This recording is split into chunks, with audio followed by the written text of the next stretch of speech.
Destinados a reinar. Capítulo 4. Nós temos sido roubados. Algumas vezes Deus fica zangado comigo, outras vezes Ele fica alegre comigo. Algumas vezes Deus cuida de mim, e outras vezes Ele me abandona. Hoje Ele me prospera, mas amanhã Ele pode me dar a pobreza para me humilhar. Hoje Ele me cura, mas amanhã Ele pode me dar uma doença para me ensinar uma lição. Hoje Ele me perdoa todos os meus pecados. Amanhã eu sou responsável por cada um deles. Bem-vindo ao cristianismo esquizofrênico. Isso é o que muitos crentes estão ouvindo e crendo hoje. Algumas vezes Deus é bom, algumas vezes Ele não é. Algumas vezes Ele está feliz, algumas vezes Ele não está. Esses crentes estão sendo jogados de um lado para o outro, sem nunca serem ancorados na rocha de Jesus Cristo. Alguns crentes estão vivendo entre duas alianças, a antiga aliança da lei e a nova aliança da graça. Eles acreditam em uma mensagem misturada,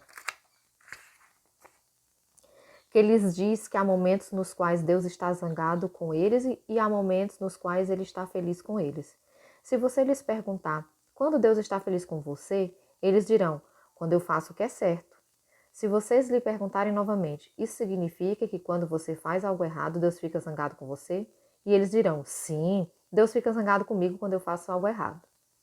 Meu amigo, aqueles que acreditam que Deus algumas vezes fica zangado com eles, ainda estão vivendo sob a antiga aliança da lei e não sob a nova aliança da graça. Segundo a lei, Deus exige justiça do homem. Segundo a lei, tudo depende do homem e de sua obediência. Segundo a graça, porém, tudo depende de Jesus e do que ele fez na cruz. A lei exige, mas não move um só dedo para ajudar, enquanto a graça entrega e alcança tudo em seu favor.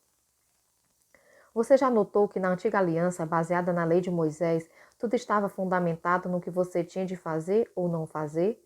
Apenas conte o número de vezes que a frase "você não pode" aparece dentro do livro de Êxodo, capítulo 20. Quando os 10 mandamentos foram dados ao povo, compare essa informação com a nova aliança da graça, quando o Senhor diz: "Firmarei nova aliança com a casa de Israel, não segundo a aliança que fiz com os seus pais. Na sua mente imprimirei as minhas leis, também sobre o seu coração as escreverei, e eu serei o seu Deus, e eles serão o meu povo, pois para com as suas iniquidades usarei de misericórdia, e dos seus pecados jamais me lembrarei." Hebreus capítulo 8, do 8 ao 12. A antiga aliança da lei é baseada em você não pode, você não pode, você não pode. Ao passo que a nova aliança da graça é o Senhor dizendo: eu firmarei, eu imprimirei, eu serei. Fica claro que a ênfase e a exigência da aliança da graça estão no agir do próprio Deus. Ele faz tudo em nosso lugar. Na verdade, porque Jesus já morreu na cruz por nós. Ele já fez tudo em nosso lugar. Lembre-se, o cristianismo é feito, feito, feito. E não faça, faça, faça. Jesus veio para estabelecer a nova aliança da graça. E segundo essa nova aliança, Deus jamais fica zangado com você, porque sua raiva e furor já foram exauridos no corpo de Jesus na cruz. A graça nos confere a justiça e já conquistou tudo em nosso favor. Preste muita atenção agora, porque isto vai transformar radicalmente a sua vida. A única razão pela qual Jesus bradou em alta voz "está consumado" na cruz foi porque toda a fúria de Deus contra o pecado foi totalmente esgotada no corpo dele. Jesus não pode mentir. Se a ira de Deus já foi completamente exaurida, como Deus pode estar zangado com você hoje? Como Deus pode estar zangado com você quando Ele já declarou: dos teus pecados e da tua iniquidade não me lembrarei mais? Como você vê a Deus hoje? A razão pela qual muitos crentes estão vivendo uma vida de derrota é porque acreditam na mentira de que Deus está zangado com eles. A razão pela qual muitos são capazes de reinar em vida e experimentar uma vida de vitória é que carregam com eles essa culpa e a condenação de que Deus está zangado por causa de algo que fizeram no passado. Então, a razão pela qual muitos não são capazes de reinar em vida e experimentar uma vida de vitória é que carregam com eles essa culpa e condenação de que Deus está zangado por causa de algo que fizeram no passado. Meu amigo, cuidado ao ouvir sermões que fazem Deus parecer um homem velho com um grande cajado, esperando para descarregar sua ira sobre você quando você falhar em viver de acordo com seus padrões. Quando eu estava amadurecendo no Senhor, era exatamente assim que eu via Deus. Em minha mente, ele era um homem idoso, carrancudo, cabelos e sobrancelhas grisalhas e uma barba já branca. Eu costumava visualizá-lo segurando um grande bastão, esperando para desferir um golpe na minha cabeça, assim que eu pecasse. É claro, na medida em que amadureci na compreensão de Deus, comecei a visualizá-lo sem aquele bastão ameaçador, mas ele ainda não estava sorrindo e ainda era muito velho. Certo dia, quando eu era um adolescente, estava em um ônibus orando ao Senhor e ouvi a voz de Deus dizendo assim para mim: Filho, por que a imagem que você tem de mim é essa, a de um homem velho? E eu respondi com confiança: Bem, o Senhor é um pai e é assim que os pais se parecem, certo? Ele continuou: Filho, você sabia que ficar velho é parte da maldição que afligiu a terra por causa do pecado de Adão? No céu não há maldição, somos jovens para sempre. Quando ouvi dizer isso, inesperadamente comecei a ver Deus com o mesmo Deus que falou com Abraão, com quem fala com um amigo sobre o carvalho e lhe mostrou as estrelas, o mesmo Deus que abriu o mar vermelho e libertou os filhos de Israel da escravidão, o mesmo Deus cuja mão de favor fez um jovem pastor de ovelhas rei sobre todo Israel. É assim que vejo Deus hoje. Ele é um jovem, eterno, forte e amável. Ele não está empunhando um cajado pronto para me punir. Os seus braços estão abertos, prontos para me abraçar. Meu amigo, você visualiza um Deus zangado hoje ou um Deus que está sorrindo e pronto para te abraçar? Por causa da obra consumada de Jesus, não estamos mais debaixo da aliança da lei, segundo a qual Deus está feliz com você algumas vezes e zangado com você em outras vezes. Hoje, Ele tem total prazer em você por causa de Jesus Cristo. Deixe que essa verdade se aprofunde no seu interior e o faça se apaixonar totalmente por Deus novamente. E quanto à fúria de Deus? Alguns anos atrás eu estava caminhando em direção ao meu carro após um compromisso de pregação, quando um rapaz correu atrás de mim vindo do auditório. Como eu estava prestes a abrir a porta do meu carro, ele parou bem na minha frente, ofegante, e disse: Espere, pastor. Ele estava respirando com dificuldade e tentando se recuperar da sua corrida. Espere, eu tenho uma pergunta para você. Ele parecia muito perturbado, então disse: Você falou sobre o amor de Deus, mas a Bíblia também diz que Deus é fogo consumidor. Bem ali no estacionamento, comecei meu sermão, o seguinte sermão. Expliquei que, embora Deus tenha fúria, a Bíblia nunca o define como furioso. Em lugar disso, de acordo com a definição da Bíblia, Deus é amor. Então ele exclamou: Mas, pastor Prince, algumas vezes eu percebo Deus ficando zangado comigo. E eu expliquei: realmente vemos Deus zangado no Antigo Testamento e no livro de Apocalipse, onde sua ira é contra aqueles que rejeitaram a Jesus. Mas quanto a você e a mim, crentes da Nova Aliança, nós não somos parte do Antigo Testamento e jamais seremos punidos, porque já recebemos a Jesus. Como crentes, Deus não está mais zangado conosco, porque toda a sua ira por nossos pecados recaiu sobre Jesus na cruz. Jesus se tornou o Cordeiro de Deus que tira todos os nossos pecados. Na cruz, Jesus exclamou: Deus meu, por que me desamparaste? Por que você acha que Jesus gritou aquilo? Ele o fez para que todos nós pudéssemos saber especificamente que exatamente naquele momento Deus despejava sua fúria sobre ele. Jesus se fez nossa oferta pelo pecado e o fogo da ira de Deus o consumiu completamente, porque aquele que não conheceu nenhum pecado se tornara nosso pecado. Portanto, você e eu jamais experimentaremos a ira de Deus novamente. Deus não está mais zangado conosco, porque toda a sua ira, por causa dos nossos pecados, recaiu sobre Jesus, na cruz. Depois de explicar isso, ele me agradeceu. A expressão perturbada que transtornava seu semblante tinha dado lugar a um sorriso. Acredito que enquanto ele caminhava, afastando-se,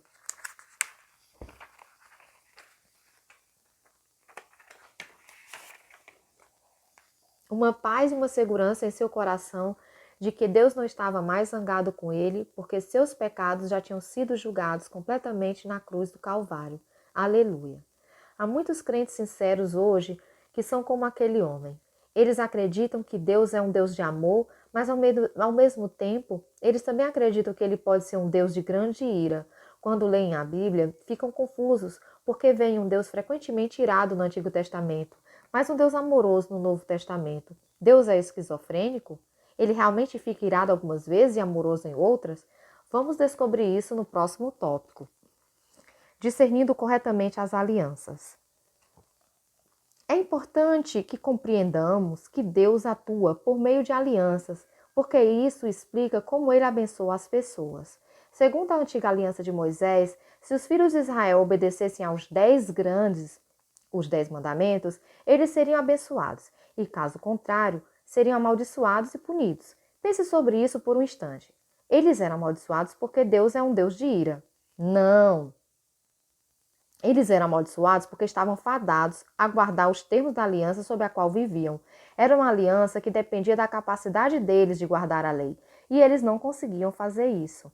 A boa notícia é que você e eu não estamos mais debaixo das exigências da antiga aliança. Por intermédio da obra consumada de Jesus, estamos debaixo da nova aliança. E segundo ela, somos abençoados, não porque somos bons ou porque nós fazemos o bem. Falando de modo simplificado, nós somos abençoados porque Jesus é bom.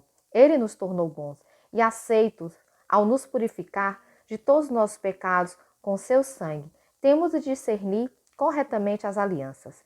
Pastor Prince, você está dizendo que Deus pegou leve com o nosso pecado? De jeito nenhum, meu amigo. Ouça cuidadosamente o que eu estou te dizendo. Deus é santo e justo, e ele odeia o pecado. Não há dúvida quanto a isso. Porém, a completa ira e julgamento de Deus contra o pecado recaiu sobre Jesus na cruz. Você nunca se perguntou como foi possível Jesus ser punido pelo pecado, uma vez que ele não cometeu o pecado? A Bíblia diz que aquele que não conheceu o pecado se tornou pecado. Jesus não pecou, mas os pecados passados, presentes e futuros da humanidade foram todos punidos coletivamente em seu corpo. Ele não conheceu o pecado, mas foi punido pelos nossos pecados. Então, Deus não foi brando com o nosso pecado. O pecado foi julgado na cruz de Jesus. Todos os nossos pecados foram perdoados. Pastor Prince, como você pode afirmar que até mesmo os nossos pecados futuros foram perdoados? Meu amigo, quando Cristo morreu na cruz, você nem sequer tinha nascido. Você não era nem mesmo uma ideia de seus pais. Todos os nossos pecados, portanto, eram futuros pecados. Então, todos os pecados foram perdoados e foi algo conquistado através de um sacrifício por um só homem. Seu nome é Jesus. A obra consumada de Jesus transcende o tempo. Seu sangue derramado perdoa todos os seus pecados, os passados, os presentes e até mesmo os futuros. Muitos cristãos têm a crença equivocada de que somente seus pecados passados foram perdoados. Eles acreditam que quando receberam Jesus, somente seus pecados passados foram perdoados. Então acreditam que precisam tomar muito cuidado daquele ponto em diante. Essa foi a impressão que me foi passada por pregadores e professores enquanto eu estava amadurecendo.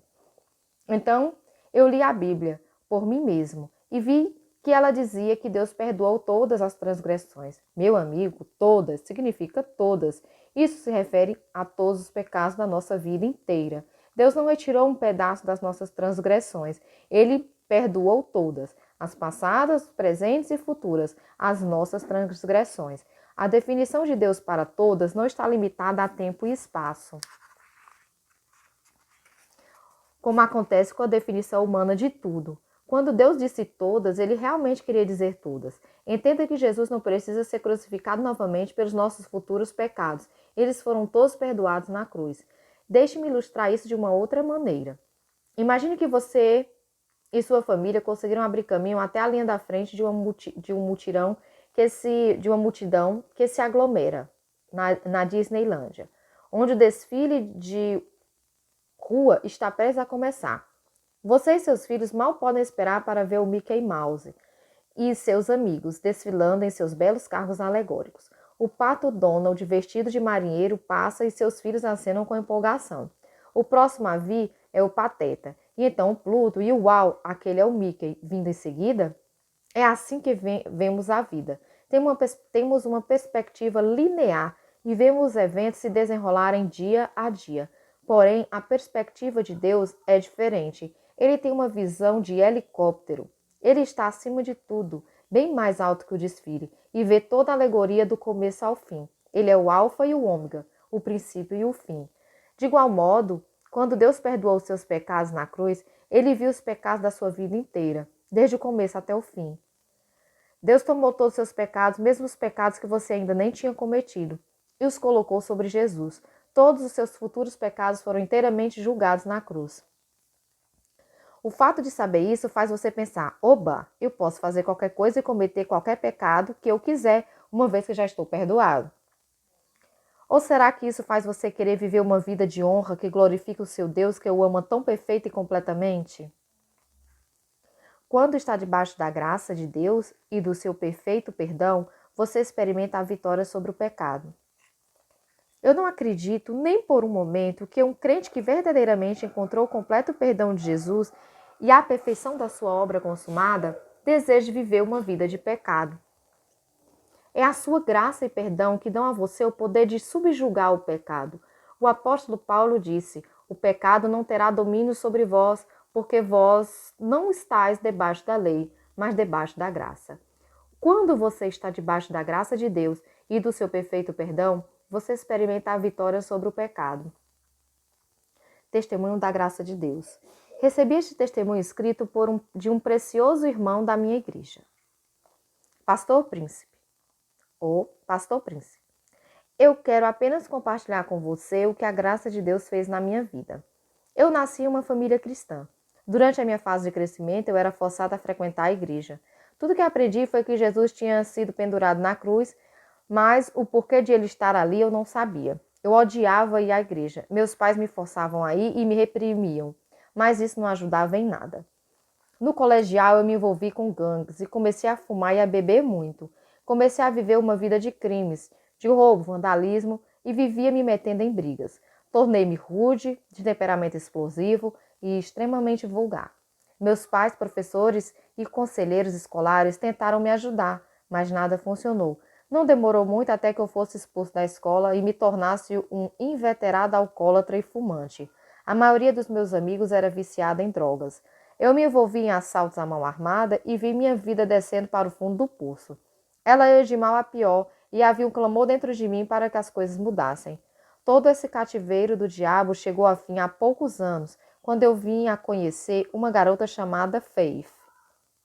Embora Faith fosse uma nova convertida, ela me falava da graça, da misericórdia e do amor de Deus e porque Jesus morreu por mim. Era surpreendente o seu conhecimento sobre Jesus. Eu nasci numa família cristã, mas essa nova convertida sabia mais sobre Jesus do que eu jamais soubera. Então, ela me levou à igreja que frequentava, a igreja New Creation, Nova Criação. E quando você começou a ministrar, eu senti o calor se derramar sobre mim e comecei a chorar. Eu me senti como se estivesse me apaixonando, mas não sabia por quem. Era um amor muito além de amor humano. E eu levantei minhas mãos e fiz a oração de arrependimento ao final do culto. Daquele dia em diante, minha vida nunca mais foi a mesma. Jesus começou a me libertar de muitos cativeiros. Eu ouvi você compartilhar um testemunho sobre como outro membro da igreja tinha sido liberto do vício do fumo ao confessar a justiça de Deus e eu comecei a fazer o mesmo. Eu fumava e confessava que Jesus tinha tomado sobre si o meu vício de fumar na cruz e que ele ainda me amava, embora eu ainda estivesse fumando. Surpreendentemente, 2 semanas depois, 9 anos ininterruptos de fumo e 6 anos de alcoolismo tinham ido embora. E na medida em que o tempo passou, Jesus me libertou da gangue da qual fazia parte. Eu ainda fui liberto de muitos outros hábitos ruins, como o meu vício em pornografia. Eu verdadeiramente me tornei uma nova criatura em Jesus Cristo. Todos que me conheciam ficaram chocados com a minha transformação. Eu também fiquei curado de um problema urinário que durava 10 anos. Eu costumava precisar ir ao banheiro muitas vezes durante a noite, mas agora sou capaz de dormir a noite toda em paz. Pastor Prince. O que o homem não pode fazer, Jesus faz. Foi a graça de Deus que me mudou. Eu não merecia isso, mas eu agradeço a Deus pelo sangue de Jesus. Ele me pegou do jeito que eu estava, e agora eu sou um filho de Deus. Quando eu ouço você pregar a graça de Deus, eu não saio e começo uma nova gangue, ou começo a fumar, beber ou dormir por aí. É uma mentira dizer que quando a graça de Deus é pregada, as pessoas vão sair e pecar mais. De fato, foi a sua graça que transformou um desgraçado como eu. Eu creio que Deus me abençoou para que eu seja uma bênção. Quero espalhar esta boa nova de que somente Jesus pode fazer a diferença em nossas vidas. Pastor Prince, seu ministério me abençoa. Eu frequento a igreja New Creation há 5 anos e sinto orgulho de dizer que esta é minha igreja. Vitor King, Singapura. Aleluia! Não é impressionante ver o que a graça de Deus pode fazer na vida de uma pessoa? Veja, quanto mais a revelação que você tem da graça de Deus e do seu perdão, mais você tem poder para reinar sobre os seus desafios e vícios. Nós temos sido roubados. Muitos cristãos têm sido roubados da comunhão e da intimidade com Deus porque acreditam na mentira de que Deus ainda está zangado com eles por causa de seus pecados. Eles evitam ter contato com Deus, pensando que Ele fica irado com eles toda vez que eles falham. Então, em lugar de ir a Deus quando falham, eles correm na direção oposta. Em vez de correr para a solução, eles correm para longe da solução. A verdade é esta: Deus não está zangado com você. A sua fúria em relação a todos os seus pecados já foi completamente exaurida no corpo do nosso Senhor e Salvador Jesus Cristo. Todos os nossos pecados foram julgados e punidos no corpo de outra pessoa. O ensinamento esquizofrênico que diz que Deus algumas vezes está zangado, em outras está feliz com você, de acordo com o seu desempenho, não é um ensinamento bíblico e fará de você um crente esquizofrênico. É tempo de sair dessa confusão e começar a ver o seu Deus por quem ele realmente é. Deus é amor. Pare de ser roubado da verdadeira intimidade e relacionamento com seu gracioso e perdoador Salvador Jesus Cristo. Em lugar de evitá-lo quando falha, saiba que Ele é a resposta para todos os seus problemas. Você pode ir a Ele e receber a graça para suas falhas. Sua graça é maior que todas as suas falhas. Ele o ama perfeitamente. Então vá a Ele com todas as suas imperfeições. Do mesmo modo que Ele restaurou aquele precioso irmão da nossa igreja, Ele amará você por completo. Quanto mais revelação você tem da graça de Deus e do seu perdão, mais você tem o poder para reinar sobre todos os seus desafios e vícios. Final do capítulo 4.